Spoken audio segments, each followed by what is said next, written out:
I'm just kind of curious for your thoughts overall on this, like your sort of like moral conundrum thought on this. So Lincoln Riley has taken some flack for a lot of the things that he said because he's such a blatant hypocrite in many of the things that he said over the years and now done. You know, he basically withheld 2 of his quarterbacks from transferring in conference, who ended up transferring in conference. But Austin Kendall and the other kid didn't transfer in conference, but he was basically not allowing them to do so. Tanner Mordecai. And then goes and shows up at USC and fine, I'll take Travis Dye from Oregon. Like, oh, okay, you were totally anti-interconference transferring, but now you're fine with it. Cool, got it. So he on Colin Cowherd's show yesterday, he basically said like, oh, I didn't, you know, he was asked about like going after Oklahoma players. And he said like, well, I didn't go after Oklahoma players. They entered the portal, and because they were in the portal, they were free game. And so I went after them. But, you know, so Brent Venables has basically taken the idea of like, well, I could have gone and gotten some of my kids from Clemson to come here, but I didn't because I'm a better person. Basically is what he said. What are your thoughts on that? Like, is that fair game? Is what Lincoln did okay? Is it fair game? Like it's a moral question. Obviously it's legally okay. So let me, in the old days, if we go back 25 years ago to when Mack Brown was hired at Texas, one of the things that first happened was there were a lot of North Carolina players who were like, well, I want to go play for Mack.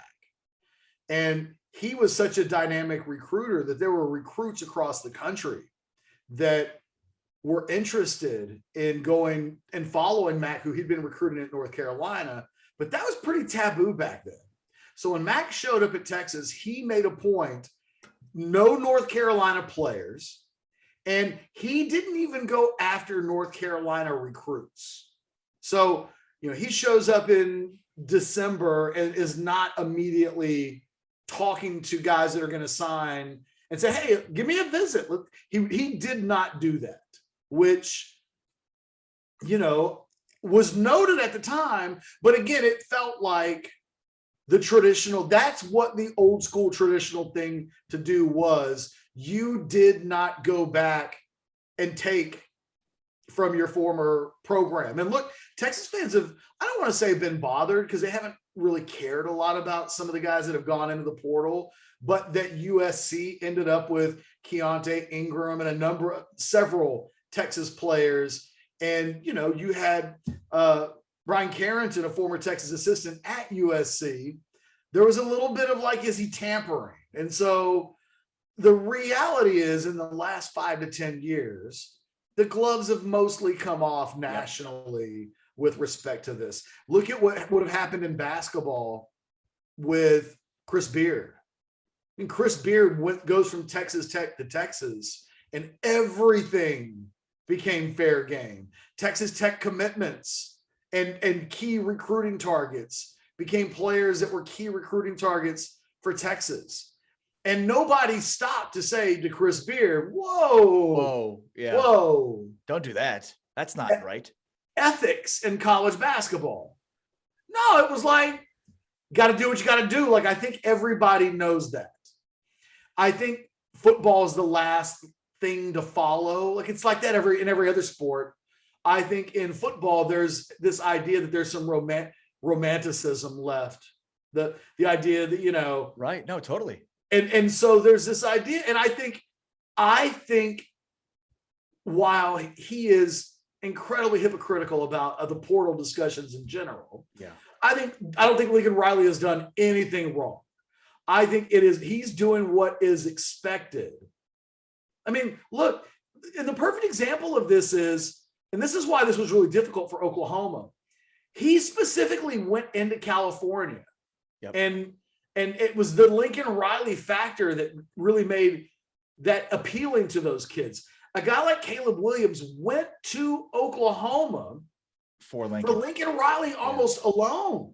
And the kids from, was it Mater Dei, Malachi Lemon and Makai Nelson? Yeah. So you're talking about a guy that when it makes sense, what are you going to do? Like, it would be, you could flip it around and say it's betraying Caleb Williams for Lincoln Riley to go to USC and then say, no, sorry, I can't talk to you. Well, and I guess it's a good indication of like the new era of college football, because it used to be that Lincoln Riley could leave and go to USC, but then Caleb Williams would have to sit out a year if he did so, which is just absurd.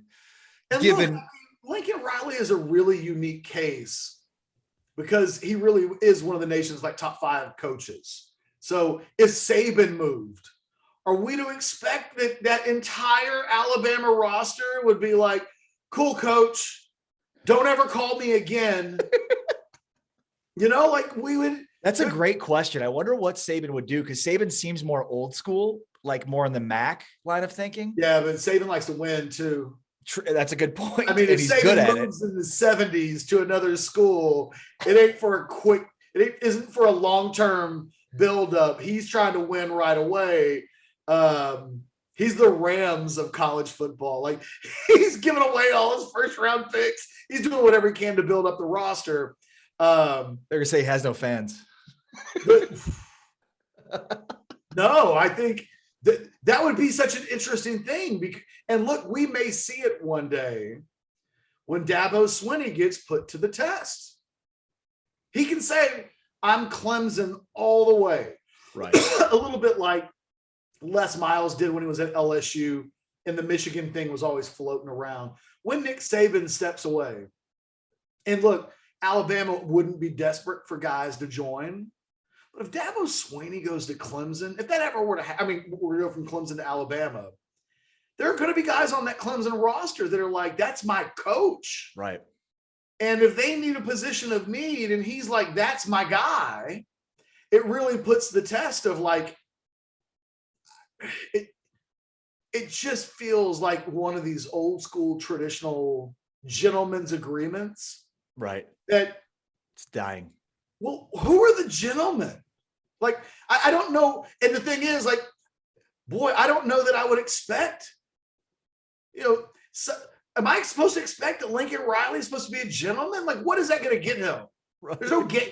All that is to appease some people with unreasonable sets of expectations. Oh, well, I didn't get Caleb Williams, but you know what?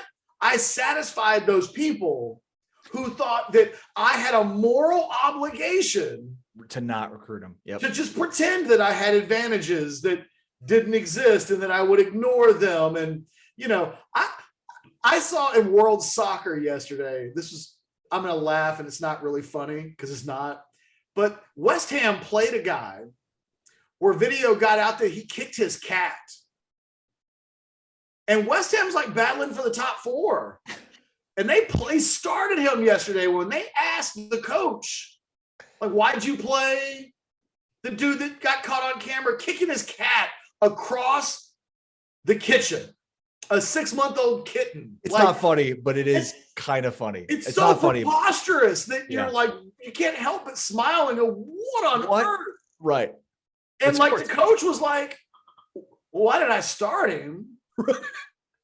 Because he's good.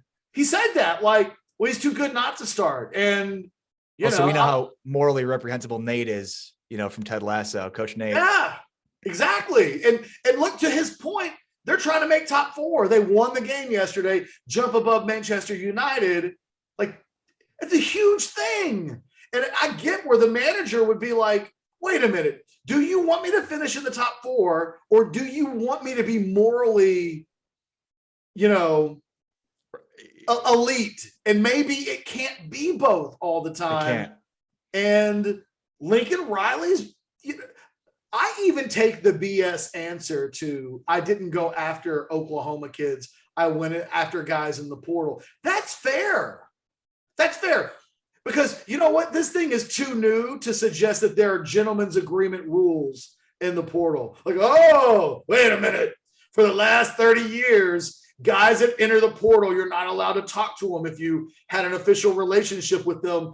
No. This thing just started. Right. So, how bad would that look from the kid's point of view? Like, oh, he just turned his back on me? What? That's what I'm saying. Like, right. It's always about protecting these schools. And it's never about, does letting Caleb Williams go to USC make him happiest? And if the answer to that is, well, yeah, it's closer to home and it's with the coach that he wanted to play for in the first place, who the hell are we to offer some sort of moral judgment on how that comes together. These dudes need to be allowed to live the lives they want to live. And you know what? They can't stop and think about all of us, because somebody will get mad about something. Somebody will. There'll be an angle. It's like, he's given too much loyalty, and it would get flipped around. Right. On whoever tries to do the right thing. You can look bad no matter what you do if you give people a long enough amount of time to figure out what will make you look bad. And I just, of all the things that Lincoln Riley has said in the last month, I'm actually more okay with that than most of it. Like, I think he keeps on saying some absurd things. The Bill Clinton-esque answer to, going into the portal and what it is that he did and didn't do, I think was actually the most very Bill Clinton-esque, most like spot on the nose thing that he probably said. Because again, you get to that point where it's like, what? It's a shoulder shrug. What is it that you expected me to do? When was I not supposed to take Caleb Williams' phone call? Right. It was it was like when he was asked about, I will not be the next head coach at LSU. Yes. It was like, true, but there's a lot more that's and there. look, we asked these dudes, like, look, Brian Kelly. My man's just trying to hustle and do whatever he can. Right. He's trying to go viral. He's trying to do crazy dances. You're going to tell the same mindset that makes a guy like Brian Kelly have to embarrass himself for a guy that ends up signing with Alabama. You're going to ask, but you know what? Like, that's what it takes. You have to be that thirsty for talent that you will do that. You're asking the coaches to turn that off in selective cases where they have an advantage. So these guys are like trying to do anything to get an advantage. And then the moment they have one, you're telling them, oh, no, don't use that advantage. Can't use your advantage. Their heads explode. So well, it reminds me too of, I remember the late great Sean Adams used to bring this up, but Miami won at a huge level, but they had a really tough time educating kids, which is an important part of this. So they hired Randy Shannon, and Randy Shannon wasn't as good on the field as they had been prior to, but he was graduating kids. They had the highest graduation rate that they'd ever had, but he lost his job. And he wasn't like, well, I was graduating kids. These administrations say that they are, ethically, morally up to a certain standard, but winning is all that matters. If you don't win, if West Ham didn't win, their coach could get fired. And he's not going to say, well, I didn't play the cat kicker after he kicked the cat. I didn't play him. Isn't that worth anything? No, it's not. It sounds great. Because if you ask him right now, sacrifice a kitten or get to the top four. There's a dead cat somewhere in London, let me tell you.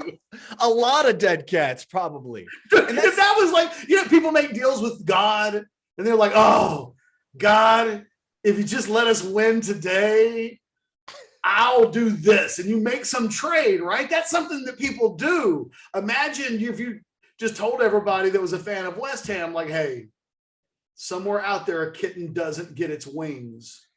But you guys are in the top four playing Champions League. Perfect. I don't even like cats. I'm a dog person. There'd be some people who are like, you sure you just need one? So, like it is. By the way, no cats were harmed in the making of this video. I love cats. I would have a kitten right now and I would never kick it. I'm just saying there's almost something unholy about, you know what I mean? It's like, right. There are two types of people in this world. People who kick kittens and people who don't kick kittens. And it just feels like the people who kick kittens probably going straight to hell. Like, don't need to know anything else about that person. You harm puppies and kittens? Oh, yeah. Yeah, there's a special place for you. Go straight to the express lane. We don't even need to ask. But coaches lose their jobs, and it's because you win or you lose, period. There's no other, like, moral superiority part of this that gets guys to keep their job, period. Nope. And for that, I have to go, Ari. I'm time restrained. So can we wrap it up? Boom, wrapped up. All right. Make sure to hit the thumbs up button. Make sure to subscribe to the channel. And of course, check out orangebloods.com for the latest on Texas football and Texas athletics news. Later. See ya.